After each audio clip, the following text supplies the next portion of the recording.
ఓం మహాగణాధిపతయే నమః. ఓం గురుభ్యో నమః. ఓం శ్రీమాత్రే నమః. ఓం పితృదేవతాభ్యో నమః.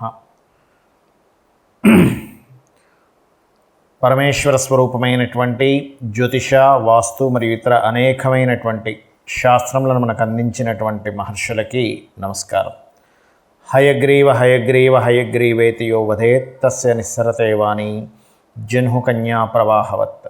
అరుణాం కరుణాతరంగితాక్షీం ధృతపాశాంకుశపుష్పబాణచాపాం అనిమాదిభిరావృతాం మయూకైః అహమిత్యేవ విభావయే భవానీం. శ్రీమాత్రే నమః. ప్రేక్షకులకి ఆ లలితాంబిక అమ్మవారి యొక్క అనుగ్రహం పరిపూర్ణంగా కలగాలని మనస్ఫూర్తిగా కోరుకుంటూ మనం ఈరోజు చెప్పుకోబోయేటువంటి టాపిక్ ఫైనాన్షియల్ ఆస్ట్రాలజీ. ధనం మూలం ఇదం జగత్. మనం ఎన్ని ఇబ్బందులు పడుతున్నామంటే దానికి కారణం ఏమిటంటే మనకి ఎన్ని తెలివితేటలున్నా, మనం ఎంత ప్రయత్నం చేస్తున్నాం, దానికి తగ్గ ఫలితం రాకపోవడమే. శాస్త్రంలో దీనికి నువ్వు ఏ మార్గంలో వెళ్తే నీకు ధనం కాస్త ఎక్కువగా వస్తుంది, కాస్త నీ నీడ్స్ నువ్వు ఫుల్ఫిల్ చేసుకోగలుగుతావు, అప్పులు పాలవ్వకుండా ఇబ్బంది పడకుండా ఉంటావు అనడానికి కొన్ని విషయాలు చెప్పారు.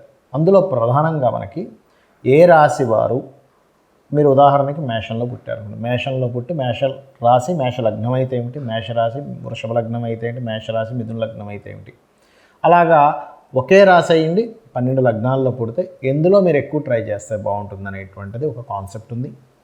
అలాగే ఇక్కడ నాట్ ఓన్లీ మేషం, మిథునం కావచ్చు, వృషభం కావచ్చు, కర్కాటకం కావచ్చు, లేనట్లయితే సింహం కావచ్చు, లేదా ఏ ధనస్సు కావచ్చు, మకరం కావచ్చు, రకరకాల అన్ని 12 రాశుల్లోని పుట్టిన వారికి 12 లగ్నాల్లో, అంటే ఒకే రాశి అయ్యి ఉండి ఇంకో లగ్నంలో పుడతారు. సేమ్ రాశి వాళ్ళు సేమ్ లగ్నంలో పుట్టాలంటూ లేదు, మారుతుంది.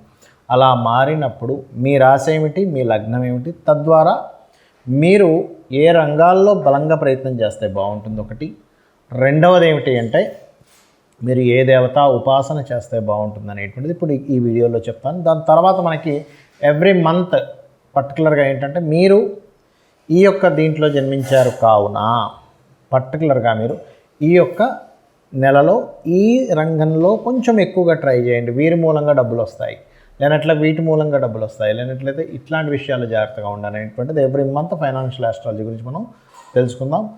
ఇప్పుడు మనము తులారాశికి 12 లగ్నాల్లో జన్మిస్తే వేటి మూలంగా ధనయోగం ఉంది అనేటువంటిది నేను మీకు చాలా స్పష్టంగా ఇందులో నేను నోట్ చేసుకొని క్యాలిక్యులేట్ చేసి మరి చెప్తున్నానండి. ఒక్కొక్కటి శ్రద్ధగా మీరు క్లియర్ చేసుకోండి.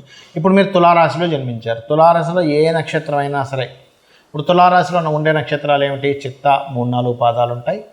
అదేవిధంగా చిత్త, స్వాతి, విశాఖ ఉంటుంది. అయితే ఈ నక్షత్రాల్లో పుట్టిన వారు, చిత్తవారు కొంచెం ఉదయాన్నే నిద్రలేచి ధ్యానంలో సుబ్రహ్మణ్యేశ్వర స్వామిని లేదా కుమారస్వామిని చేసుకోండి. అదేవిధంగా విశాఖ వారు దత్తాత్రేయుని ధ్యానం చేసుకోండి.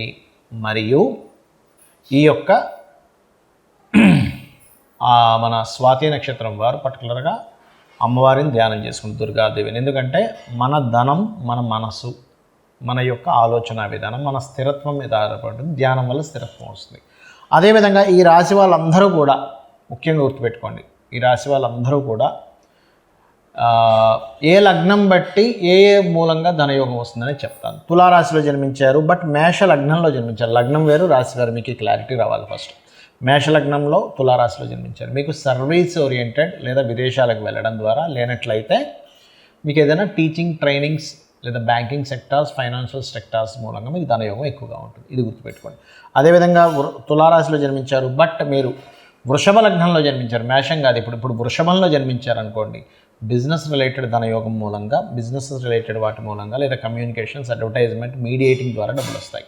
అయితే ఇక్కడ బిజినెస్ అనే సెక్టార్ మనం ఆలోచించినప్పుడు మీ జన్మ జాతకంలో పర్టికులర్గా మీ జాతకంలో ఒకవేళ బిజినెస్ యోగం ఉందా లేదా, ఉంటే ఏ మార్గంలో ఉంది, ఇది క్లియర్ చేసుకోవాలి. అదేవిధంగా తులాలగ్నము తులారాశి మిథున లగ్నంలో జన్మించారు. రాశి తుల ఇది మారదు. ఈ మొత్తం వీడియోలో రాశి తుల ఇది మారదు, బట్ లగ్నాలు మారుతూ ఉంటాయి. మేషం అయిపోయింది, వృషభం అయిపోయింది, ఇప్పుడు మిథునంలో జన్మిస్తే కూడా మిథునానికి సహజంగానే తెలివితేటలు ఎక్కువగా ఉంటాయి.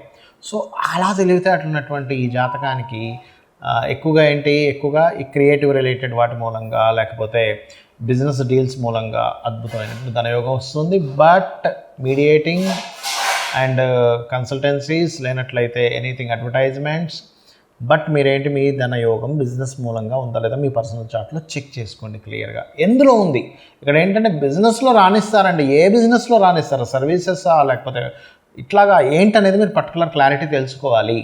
అండ్ అదేవిధంగా తులాలగ్నం కర్కాటక రాశి, ఇక్కడ కూడా మీకు పర్టికులర్గా మీకు ఇచ్చేటువంటి ఫలితం ఏమిటి ఇక్కడ అని చెప్పి చూసుకున్నట్లయితే ఇవి కూడా మీకు ఇచ్చే ఫలితాలు పర్టికులర్గా మీకు సర్వీస్ ఓరియంటెడ్ ఇస్తాయి. అందులో ప్రధానంగా టీచింగ్స్, గైడింగ్స్, కోర్టులు, లాయర్స్, జడ్జెస్, న్యాయ సంబంధించిన, భక్తి సంబంధించిన, స్పిరిచువల్ రిలేటెడ్ మూలంగా ధనయోగం వస్తుంది. ఇక్కడ స్పిరిచువల్ రిలేటెడ్ ధనయోగం ఏంటంటే అది వస్తుంది. పురోహితుడికి రావట్లేదా, పాస్టర్కి రావట్లేదా, లేకపోతే ఒక మొహమ్మదీ మన దీంట్లో వాళ్ళు ఉంటుంది కదా, వాళ్ళ వృత్తి అది, ఆ రకంగా రావట్లేదా, లేకపోతే పూజలు పునస్కారాలు చేయించే వాళ్ళకి, లేకపోతే పూజా సామాగ్రి స్టోర్స్ పెట్టుకుంటారు, లేకపోతే విగ్రహాలు అమ్ముతుంటారు, రావట్లేదు, ఆ రూపంలో వస్తూ ఉంటుంది. అండ్ అదేవిధంగా మీరు తులాలగ్నము తులా రాశి సింహలగ్నం అనుకోండి, భూమి మూలంగా ధనం వస్తుందండి, ల్యాండ్స్ మూలంగా ధనం వస్తుంది, మైన్స్ మూలంగా ధనం వస్తుంది, మిషనరీస్ మూలంగా ధనం వస్తుంది, ఏదైనా ఒక మైనింగ్ రిలేటెడ్ మూలంగా, భూముల మూలంగా, వీటి మూలంగా ధనయోగం ఇస్తుంది. అదేవిధంగా మీకు తులారాశి కన్యాలగ్నం అనుకోండి, ఇక్కడ ఇచ్చేటువంటి రిజల్ట్ ఏమిటి అంటే ఇక్కడ financial related, creative related, financial creative, ఆ క్రియేటివ్లో కూడా ఏదైనా క్లాసెస్ చెప్పేటువంటి విషయాలు, వీటి మూలంగా ధనయోగం వస్తుంది. అండ్ అదేవిధంగా ఈ యొక్క తులారాశి తులాలగ్నం అంటే రాశి లగ్నం రెండు ఒకటే అయిందనుకోండి, జాబ్ కన్సల్టెన్సీస్ లేదా ఒక జాబ్ చేయడం, లేకపోతే ఐరన్ రిలేటెడ్, ఆయిల్ రిలేటెడ్ మూలంగా ధనయోగాలు. అయితే ఇక్కడ ఏంటంటే బిజినెస్ కనుక మీరు చేస్తామనుకుంటే మాత్రం మీరు బిజినెస్ యోగం ఉందో లేదో చూసుకొని అప్పుడు బిజినెస్లోకి దిగండి. బట్ ఈ సెక్టార్స్లో జాబ్ చేసేటువంటి యోగం ఉంటుంది. అదేవిధంగా మీకు తులారాశి వృశ్చిక లగ్నం అనుకోండి, ఇక్కడ కూడా మీకు బిజినెసెస్ మూలంగా ఇస్తుంది. కొంతమంది చిట్ ఫండ్స్ నడుపుతూ ఉంటారు, ఫైనాన్షియల్ సెక్టార్స్లో చిట్ ఫండ్స్ నడిపేటువంటిది, అడ్వర్టైజ్మెంట్స్, మీడియేటింగ్స్, వీటి ద్వారా ధనయోగం వస్తుంది. అదేవిధంగా ఈ చిట్ ఫండ్ నడిపేటప్పుడు కూడా మీకు బుధుడు ఎలా ఉన్నాడో పర్టికులర్గా చూసుకోవాలి మీ పర్సనల్ చార్ట్లో. అదేవిధంగా తులారాశి ధనస్సు లగ్నం, ఇది కూడా చక్కటి ధనయోగం పర్టికులర్గా భూముల మీద ఇస్తుందండి. భూమి మీద అంటే మీరు ఎంతసేపు రియల్ ఎస్టేటే చేయాలని రూల్ లేదు. ఒక 10 లక్షలు ఉన్నాయి, ఒక 20 లక్షలు ఉన్నాయి, ఎప్పటి నుంచో కష్టపడిన డబ్బులు, దీన్ని తీసుకెళ్ళి భూమి మీద పెట్టాము, టక్కన 4 సంవత్సరాల్లో 2 సంవత్సరాల్లో, లేదా కొంతమంది చూడండి నన్నే కొన్నారండి వాళ్ళు, ఎకరం ఒక 50 లక్షలు పెట్టి ఇప్పుడు 5 కోట్లు పలుకుతుందంటాం, 4.5 కోట్లు ఎట్లా వస్తాయి మనిషికి అంటే వాళ్ళకి పర్టికులర్గా భూమి మూలంగా ధనయోగం ఉంటుంది. అంటే వాళ్ళు పూర్వజన్మల్లో ఏదో భూమికి సంబంధించింది ఏదో ఒక దైవ కార్యం, గొప్ప కార్యం, ఎవరికైనా ఇబ్బంది పెట్టకుండా వాళ్ళకి సహకరించేలాగేదో చేస్తుంటారు. అందుకే ఆ పుణ్యం ఈ భూమి రూపంలో వస్తుంది. ఎప్పుడు కూడా గుర్తుపెట్టుకోండి, పరోపకారం పుణ్యం, పరపీడనం పాపం. మీరు ఇప్పుడు ఏదైతే చేస్తారో అవతల వ్యక్తికి, ఎదుటి వ్యక్తికి ఉపయోగపడేలా అదే పుణ్యంగా మనకు నెక్స్ట్ జన్మలోకి ట్రాన్స్ఫర్ అవుతుంది అనేటువంటిది మన సనాతన ధర్మం. అదేవిధంగా ఈ యొక్క మకర లగ్నము తులారాశి, ఇది కూడా కొంచెం జాబ్ కన్సల్టెన్సీస్, ఆయిల్, ఐరన్, వీటి మూలంగానే ధనయోగం ఇస్తుంది ఇది. అయితే ఇక్కడ ఏంటంటే కాస్త వీళ్ళకి తులారాశి అయి మకర లగ్నం అయినప్పుడు కాస్త ఎక్కువ చేంజెస్ ఉంటాయి జాబ్స్లో.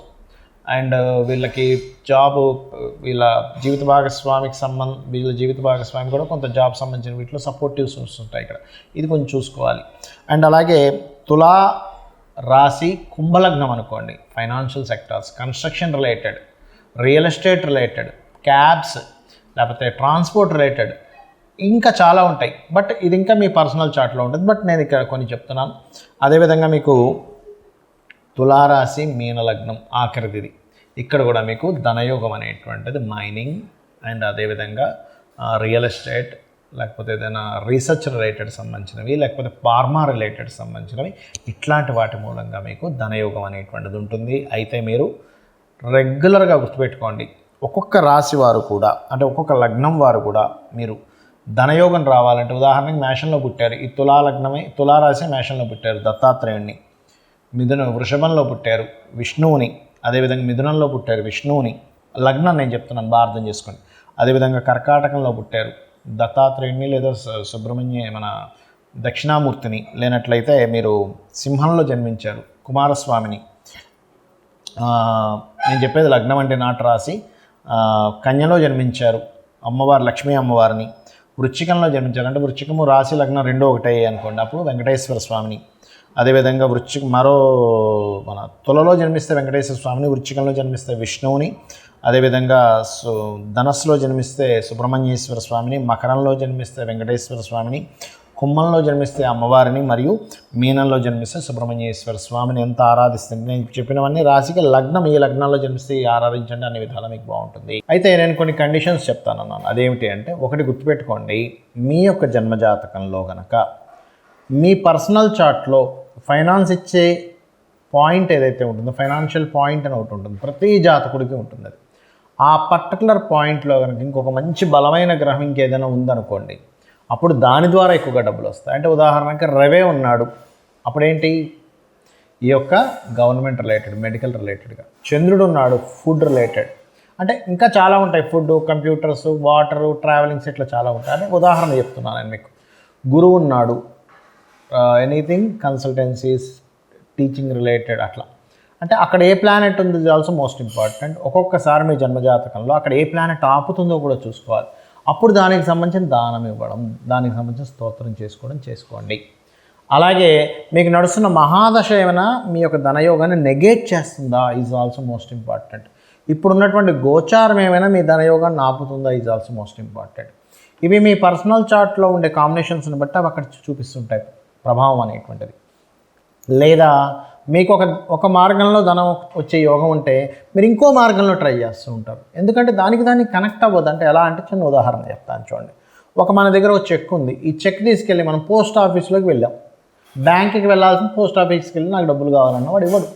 లేదా మీకు ఐసిఐసిఐలో బ్యాంక్ అకౌంట్ ఉంటే మీరు వెళ్ళి కోటక్ మహేంద్రలో అడుగుతుంటారు, ఇవ్వరు వాడు. ఎందుకు, ఇది నా బ్యాంక్కి సంబంధించింది కాదు, మీరు ఐసిఐసిఐకి వెళ్ళండి అంటాడు. అలాగే సేమ్ యాజ్ ఇట్ ఈజ్ మన జన్మ జాతకంలో అసలు మనకి వేటి మూలంగా ధనయోగం ఉంది. ఇప్పుడు ఏదైనా గోచారం కానీ, మహాదశ లేదా అంతర్దశ కానీ దాన్ని ఆపుతున్నాయా, అంటే బ్రేక్ చేస్తున్నాయా, డైవర్ట్ చేస్తున్నాయా, మనం సరైనటువంటి రూట్లో ఉన్నామా లేదా. అదేవిధంగా మరొక విషయం ఏంటంటే, ఇక్కడ మనము చేసే ప్రయత్నాల్లో ఏ దేవతను ఉపాసించాలో పర్టికులర్ విషయానికి ఆ దేవతను పర్టికులర్గా ఉపాసిస్తున్నామా లేదా ఈజ్ మోస్ట్ ఇంపార్టెంట్. ఇవి చూసుకొని మీరు ఆ లలితాంబిక అమ్మవారి యొక్క అనుగ్రహంతో, ఆ పితృదేవతల అనుగ్రహంతో మీరు పరిపూర్ణమైనటువంటి ధనయోగం పొందాలని మనస్ఫూర్తి కోరుకుంటూ శ్రీమాత్రే నమః.